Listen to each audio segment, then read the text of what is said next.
Star Wars Episode 3 Revenge of the Sith is one of the most consequential films in the Star Wars series. In it, we see the fall of the Jedi Order, the end of the Clone Wars, and the transformation of Anakin Skywalker to Darth Vader.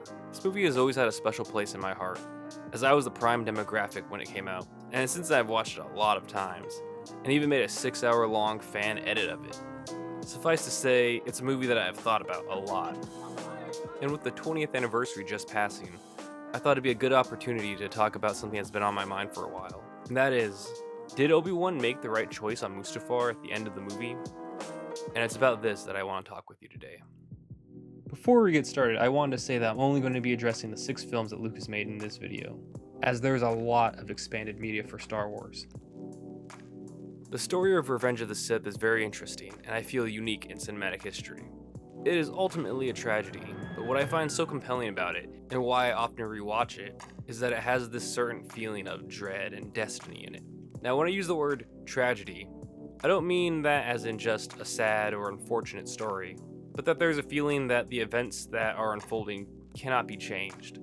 This idea goes back to Greek tragedies like Oedipus, where the idea of fate plays a major role in the story, and a character will inevitably fulfill the fate that they tried so hard to avoid.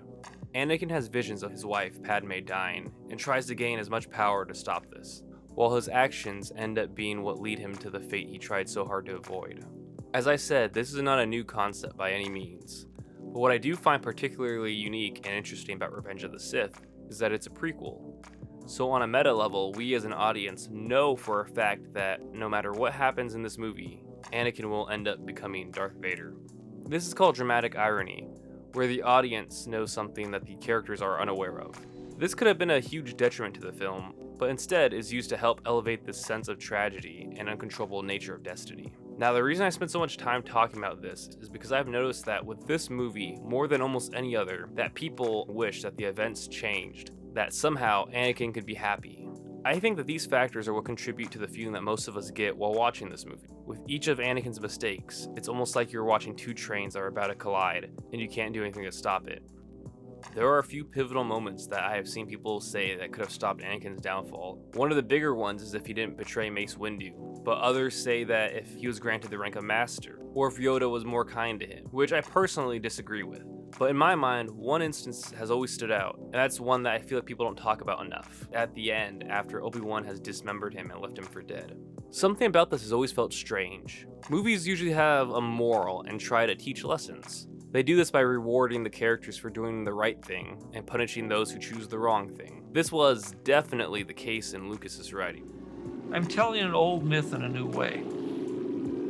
That's how you pass down the meat and potatoes of your society to the next generation. This is important to remember, and can be shown when comparing Luke's decision with Anakin's decision, when they both had someone unarmed at their mercy. Luke followed the morals of what Star Wars and Lucas wanted to teach, and decided not to kill an unarmed Vader, and this decision was ultimately rewarded by his father's redemption. In Episode 3, we see a very similar situation, except Anakin decides to kill an unarmed Dooku, and is ultimately punished for this by the end of the movie. This is when we learn about the Jedi way. But he was an unarmed prisoner. I shouldn't have done that. It's not the Jedi way. Which is meant to serve as Lucas's in-universe moral guide. That is not to say, however, that the Jedi themselves are meant to be this perfect example of what moral authority is in Star Wars, as there are quite a few instances of them failing and falling short of their own code. So while the code they follow might be Lucas sharing what he believes are the morally right decisions, the Jedi Order and members do not always follow the Jedi way. We can see this with one of the other most pivotal moments, when Mace Windu has Palpatine, unarmed and at his mercy. Windu then is faced with a difficult decision, to either arrest the Chancellor or end it all right there. We see Anakin argue with him that he needs to stand trial, and it would be against the Jedi Code to kill him here. This is an interesting situation, because Anakin does indeed have selfish motivations, which he reveals by saying that he needs him. But the Force motif does play when he argues that Mace should let Palpatine live. He must stand trial. He has control of the Senate and the courts. Which, coupled with the earlier instance of Dooku, shows that Anakin is right in this situation. But Mace ultimately fears that Palpatine is too dangerous to be left alive, and abandons the Jedi way, which leads to immediate repercussions.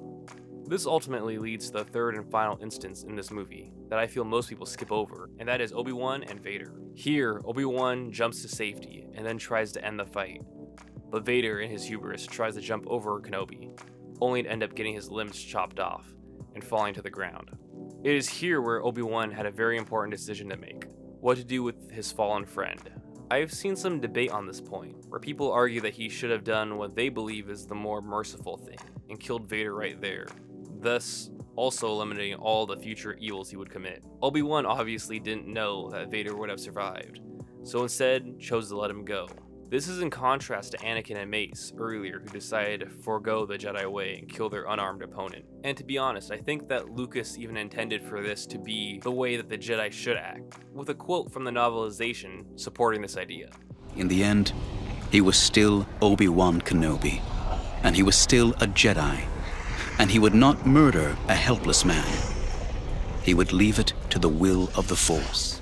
But what I had wondered was, if Kenobi did do the right thing, why didn't he ultimately get rewarded for his actions? While he did not directly try and murder him like Anakin and Mace did in their situation, Obi-Wan instead left him for dead. The best option that Kenobi could have done would have been for him to have actually saved Vader. Some might say that Vader would have been too powerful to save here, that he might have used the Force on Kenobi after his saving him, but I don't think that really counts as an excuse, as the same could have been said about Dooku, but the film goes to great lengths to show that Anakin was still in the wrong for killing him. He was too dangerous to be kept alive. Yes, but he was an unarmed prisoner. I shouldn't have done that. It's not the Jedi way. This is why I said earlier that I'm only going to be talking about the Lucas films, as I feel there's a lot of aspects of how the Force is depicted in both Legends and canon that seem to go beyond how Lucas ever intended it to be used, or at the very least shown in his films. But I just wanted to address this potential counterpoint, because at its core, it's an interesting point because it stems from fear that things could go wrong if Kenobi decided to save Vader. But fear is the path to the dark side, and it is that fear that led Mace Windu to fail the Jedi way too.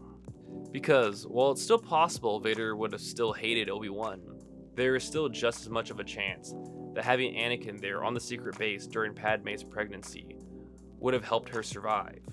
Because once again, only using the films, she is stated to have died from... She has lost the will to live. But if Anakin were there, and she knew that she had the chance to talk to him, as she believed there's still good in him, things might have turned out differently. If you've watched my last video, you'll know that I talked about the Batman theory as something that no one's talked about. But I do want to make it clear that this is a bit different, because I have seen this point and topic brought up a few times as a hypothetical or a what-if scenario.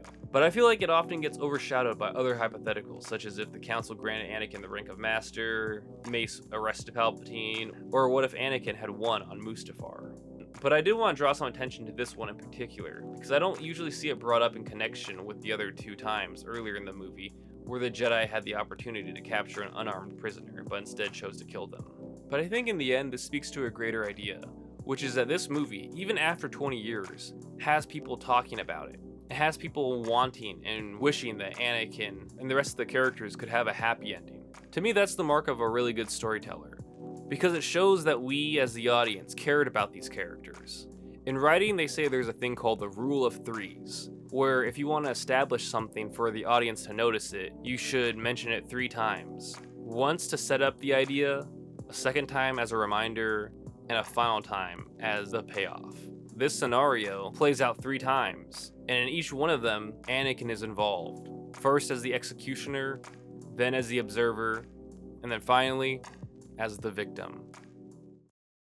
Hey everybody, thank you for watching. If you got this far into the video, I really appreciate it. This is just a little bit of a shorter video that I've wanted to make just to kind of get this topic out there a bit more, something I find personally a bit interesting. And if you like this video, please check out my Batman video and subscribe if you'd like to see more. I already have a video planned for October. It's going to be coming out. Going to be more in the spirit of Halloween. I'm still a pretty small YouTube channel, so if you guys can help me get to 1,000 subscribers, I'd be very appreciative. Thank you very much, and I'll see you in the next video.